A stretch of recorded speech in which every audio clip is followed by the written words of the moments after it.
அஸ்ஸலாமு அலைக்கும் வரஹ்மத்துல்லாஹி வபரகாத்துஹு. பொதுவாக நம்ம வீட்டு மனைகளையோ அல்லது நம்மளுடைய தோப்புகளையோ அந்த இடத்த பாதுகாக்கிறதுக்காக வேண்டி இரும்பினால் ஆன ஒரு வலையை நம்ம என்ன செஞ்சோமோ சுற்றி அடித்து வச்சுருப்போம்.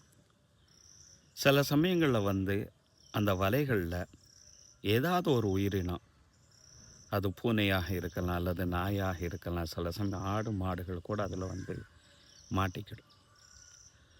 அதிலிருந்து தப்பிக்கிறதுக்காண்டி அது முயற்சி பண்ணும். சில சமயம் அந்த வலை லூஸாக ஆகிவிட்டது என்று சொன்னால் அதிலேருந்து தப்பிச்சிரும். ஆனால் சில சமயம் என்ன செஞ்சிடும், நல்ல இறுக்கமாக பிடிச்சிரும்.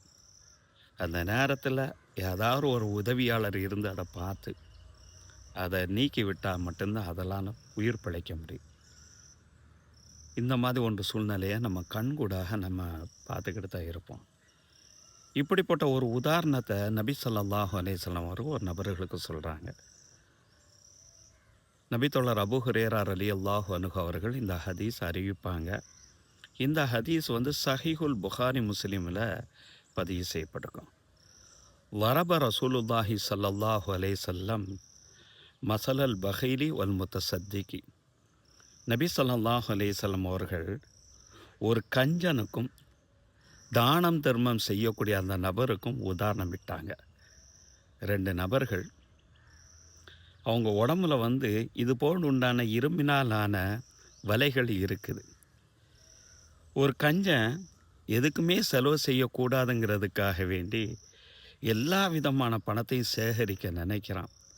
யாருக்கு எந்த விதமான செலவுகளும் அவன் பண்ணலை.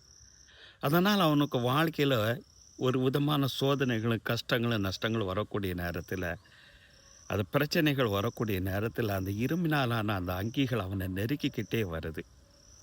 அந்த நேரத்தில் அவனுக்கு உதவியாளர்கள் எதுவுமே கிடையாது.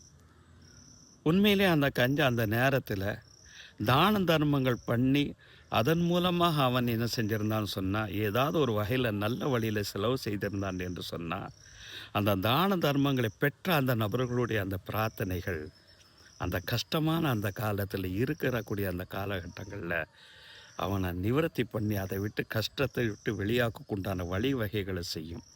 தான தர்மத்துக்கு அந்த அளவுக்கு உண்டான ஒரு சிறப்பு இருக்குது என்று நபி ஸல்லல்லாஹு அலைஹி வஸல்லம் அவர்கள் கஞ்சனுக்கும் தானம் தர்மம் செய்யக்கூடிய அந்த நபர்களுக்கு உண்டான உதாரணத்தை சொல்கிறாங்க. எப்படி வலை பின்னல் இரும்புனால் ஆன அந்த வலைகளில் மாட்டி கஷ்டப்படக்கூடிய அந்த உயிரினங்களுக்கு ஏதாவது ஒரு உதவியாளர் தேவைப்படுகிறாரோ, அதுபோல் தான் நம்ம வாழ்க்கையில் ஏற்படக்கூடிய அந்த கஷ்டங்களுக்கு நம்மளுக்கு உண்டான அந்த உதவியாளர் நாம் செய்யும் தான தர்மம்.